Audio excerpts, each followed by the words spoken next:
there we go.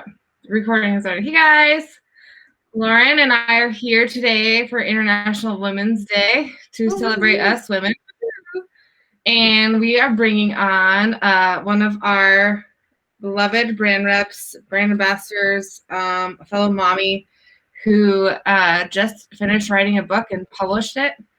And we want to talk to her today about like how she has kind of fulfilled some of her dreams and be supportive in our community of our other mommies. So let's bring her on so you guys can see her.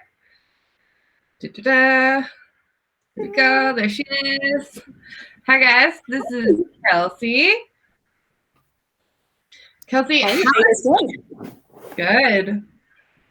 So tell us how you got connected with Beau and Belle Littles. Like, how did you find our stuff? I started with your swim diapers back. I was honestly just thinking about this, and it was right before we went to Cuba, and my littlest guy was just barely walking. And we started with your swim diapers then, just because I didn't want to have to take a whole suitcase full of disposable ones with us on vacation.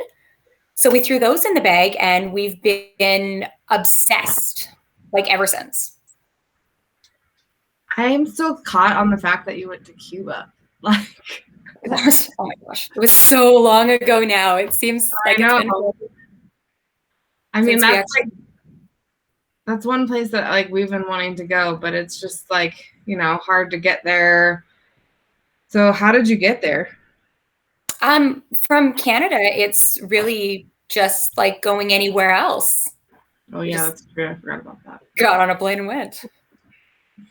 Oh yeah, I forgot about that whole Cold War, U.S., Cuba, weird, So you are kind of in BFE North Alberta. Like whenever I have to like Google you to figure out like how to ship stuff to you, I feel north.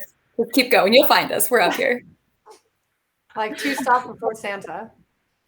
I'm pretty close. Yeah, he's down the road there. So tell us about like your journey as an influencer. Like I know you write for another big baby space account. So tell us about that and kind of where you kind of got your start as a writer, really. I think I've always had an obsession with words. I like to talk, obviously. I love to write. And a few years ago, they started the Guidance Guide website, and it's actually no more, but that's really where I got my foot in the door here and just realized how powerful the internet could be and how many incredible things that you can see and do and the people that you can meet. And working with them really opened the door to get in working with other brands. And now I blog for a few brands and I run social accounts for a few other ones. And it's just really been an adventure. Have you always wanted to be a writer? Like, were you always really good at writing? Because I've always been terrible at writing. I feel like I've wanted to be a writer since I was, big enough to pick up a pencil. But until recently, it didn't really seem like a real thing. Like it was a hobby. And it didn't honestly ever occur to me that it was something that anybody could just do. Like, you mean as like you can make money writing and actually enjoy what we're doing? I didn't actually think anybody would ever buy this book, so that's been pretty exciting. Yeah. Well, I mean, I kind of saw your post on social media about it, and I was like, Lauren, did you know that Kelsey wrote a book? And so we were like, well, let's buy it because A, we want to support you, and B, we wanted to know like what you wrote about and be able to talk about it because we want to be able to support our moms that support us, because that's really important to us. And so like that's kind of where the idea of reading the book and interviewing you came out of, just like a story that you posted on Instagram. I think that's where most people found out about the book, including my parents. I didn't really tell anybody what was going down. It kind of just happened. Whoops. That's funny. I didn't know if I've ever actually have the guts to like push the publish button, which is one of the reasons I self-published, because there was no hesitating then. I just hit the button and we were good to go. Yeah, so you you haven't really promoted any of it, like besides a few stories and I think maybe a few posts like on your Instagram. Is that right? Yeah, just on my own pages I have. I haven't paid to promote it or anything anywhere. Oh, okay. So how many people have purchased it besides me and your mom? Well, actually, I don't even know if my mom has bought it yet. So, oh man, ooh. My husband did. I made him pay for his copy of it. I think we're sitting around 100 sales right now. So that's been like really exciting, just watching people that aren't me and my neighbor buy the book. Okay, that's amazing that you've had 100. Like, how long has it been up since you published it? I think it was I think the 23rd, I want to say, somewhere around there. So wow, somewhere just over between a week or two. That's crazy. That's Amazon. So cool. I know. Amazon. It's so crazy. But now you're okay. So what? Sorry, what was it? I was saying now you're officially a published author. I know, right? Like my name is on a book. It's such a cool feeling. Okay, so I power read it this weekend. I think I bought it like on Thursday, and I power read through it because, I just found out about it. But I wanted to talk to you about the book and like your process of writing it. And you and I were chatting yesterday about this and about the goals and how that really helped you like actually write the book. That was it. I mean, the whole thing started as a blog post, and then it just got a little wordy and then a little more wordy. And then I was like, you know what? I could probably just turn this into a book. And before I think I really realized that writing a book was something that I was capable of doing, there was just words on the page and it kind of just happened. And that's where the whole goal setting part of the book came in, because I followed that whole process myself to actually get it done. Because I mean, I can stand here all day and tell you about the great things I'd like to do, but actually accomplishing those things is like a whole lot harder. Yeah, I mean, I live with a dreamer, and so we have a running joke that I'm actually a dream crusher. Like that I reach up into the sky of Paul's like balloons and I crush his dreams, just because a lot of them are so like far out there that like they're just not quite. And you're a clarifier. You're a high clarifier. So you put like timelines and rules of engagement to progress through a dream where it's like unbridled at times. And you're like, okay, let's rein it in. Let's see how we can make this happen. So I wouldn't say that you're a dream crusher. I think you're a dream actualizer. And you're just saying like, okay, let's put in the path and the steps and the key takeaways required to elevate to the point of the dream. Because you don't go from like blog post to book in a matter of seconds. Like you said, it like just got fatter and fat. Like you gave birth to it, right?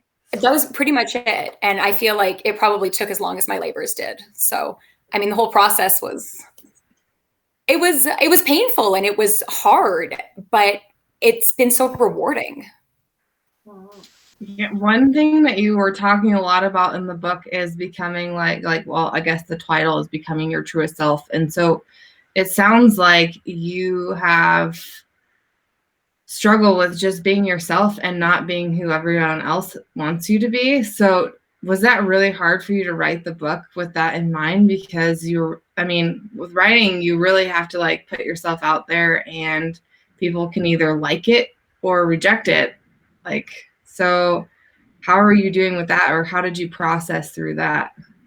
I've said to a few people now that honestly publishing the book and actually putting my own name on it and not putting a ghost name on it was probably harder than actually writing it, because it's such a soul bearing process. And you're really putting a lot of like, you know, those deep, dark secrets out there. I mean, it's not like we're getting into anything too deep there, but just admitting how painful the world can be and how hard it can be to really be yourself and not be that person that you think everyone is looking for. So a lot of this has been just that whole journey through accepting who I am and what I have to offer and not living in that box that I thought society was trying to put me in. How cathartic then was hitting that publish button? It was scary, but then I kind of just hit it and told a couple friends about it, and they were like, no, that's really cool. And then people started asking for paper copies, and that was just like that little boost that I needed to really commit to putting it out there. And I mean, the beautiful thing about putting it just out as the ebook originally is that I did have the option to just pull her back if I needed to, if I got a little scared. Yeah, I see that. So the next thing that I wanted to talk to you about was like how you published it. Like, I know that you just pushed the publish button, but like how did you find out about publishing on Amazon and all that? I've actually got a friend, her name's Katrina, and she's local to me here, and she's written a couple of children's books that she self-published. So I went to her when I kind of realized that I had written a book and asked, you know, just what her opinion was and how she had done it. And she went through the traditional route originally, looking for publishers. And I just didn't have the patience for that right now. And I really just wanted it done. I just wanted to put it out there and throw it out to the world. And I didn't want, you know, to put it out to a publisher and get told no, and put it out and get told no. And I just didn't have the heart to take my very first book, my baby here, and have someone possibly reject it. And I know rejection is such a huge part of this whole process, but I just didn't have space for that right now. So I Googled, honestly, how do you publish a book? And Amazon has this incredibly user-friendly system where you basically upload a Word doc and they format it for you. And it was so easy. That's so awesome. Like, Amazon is like there's like a love-hate relationship with Amazon, right? I mean, there's so many great things about Amazon, but then there's so many like things that you're just like, oh, well, okay. So do you have plans on actually like promoting it like with money, like backing it with money, or are you just going to leave it there and see what it does and then move on to your next goal? Is that like, what's your next step? I mean, I feel like y'all are going to think I'm crazy here if I tell you that I started writing another book, because it was just such an exhilarating experience and I just want to do it again. So I think pretty much as soon as I hit publish on this one, then I just kind of moved on to the next one. And I love this book, and I probably will continue to promote it on my own channels. I don't know how far I'll go with it or if I'll actually look into getting a publishing house behind it, but for now, I'm just kind of loving where we're at. So how's the writing process? Oh, go ahead. I was like, how is the writing process different for the new one compared to how your writing process was for the old one? It's much less linear this time. I think with this book, I kind of started at the beginning and then wrote through to the end. Whereas now that I've done it and had to actually go back and edit my own work and read through it, I'm definitely working more now in like segments and a little bit here and a little bit here and a lot less of a linear process. That makes sense. I mean, having kids at home probably makes that hard too. My kids actually just went back to school this morning. So I had my little cry. I got that out of my system. We kept them home and did the online route, but the tiniest one will start kindergarten in the fall here. So he needs to go to play school today. So I don't know. I'm like sitting in my house right now and there's no one else here and it's a different world. It's pretty magical, actually. I know that like whenever Beau was at home and then I had Lael at home too, it was so hard to get anything done and to like stay focused and to not be interrupted every 5 minutes and lose my train of thought. And then the list just piles on and on and on of all the things. So, you know, like we have new prints. Did you know that? Right. Yeah. We have 5 new prints that we brought out this year that I'm still working on getting right. No, it's okay. Look, the pictures are done. Okay. And there's also the new packaging. Ooh. That to me, like that was a beast in of itself. Like you've become, Rochelle's like so efficient and clean at like, you know, working on the design prints, especially like the brand rep exclusive one. But the box, like that was a labor of love because there were like all the different dimensions and how this coordinates with shipping and that, like, don't downplay that hard work. I'm pretty excited for the box just because of like the special things that are going to be on the in. Like there's like a special like nugget on the inside that, so like we designed the box to be totally like destructed. Like, so like, you know how normally you just like open the top of a box and you pull something out? Like no, like we want you to like rip the side of the box open and see the whole thing because we added a special treat on the inside. Yeah. And I think everyone is going to love it. Oh, I can't wait. Really popular. No, it would be really popular instead of popular. Popular. I'm struggling. Yeah, I think this like time of COVID has really unleashed the fact that we talk about poop so much, and so like we recorded some videos of Florida like a month ago, and we did like a whole section of telling Beau jokes about like poop jokes. And it's seriously like the best thing ever. So I would suspect that like you should expect more things about poop from us just because it's so ridiculous. And like, I really have you text every week. Oh yeah, you got those poop jokes. Like that was one of the things that came out of COVID for us was like we need something to make us laugh. Let's do poop jokes because we talk about poop. Let's do poop jokes. Like changing LinkedIn to be like professional poop containment experts. Like, so I mean, the most used emoji on my phone is now the poop emoji, hands down. So Kelsey's new title in her LinkedIn is book author, and ours are poop containment experts. That's a goal right in itself. Goals. Hashtag goals. Hey, do you want to be on a podcast? How many poop containment experts do you know? Like, we're certified poop containment experts. Who certified us? We certified ourselves, but that's beside the point. But if you too want to, Kelsey, become a poop containment expert, like you can take a certificate course. And we can I would be in with that. My kids are all toilet trained now, so this really seems like something that I'm like qualified to talk about. I mean, I think once you've had like one poop explosion or like, yeah, I think you pretty much certified yourself. So maybe that's what we need to do. We need to send people like a badge. Like, congratulations. They submit their yeah, a special one for like car seat explosions, and I like where you're going with this. Damage. Yeah, I think. Yes, awesome.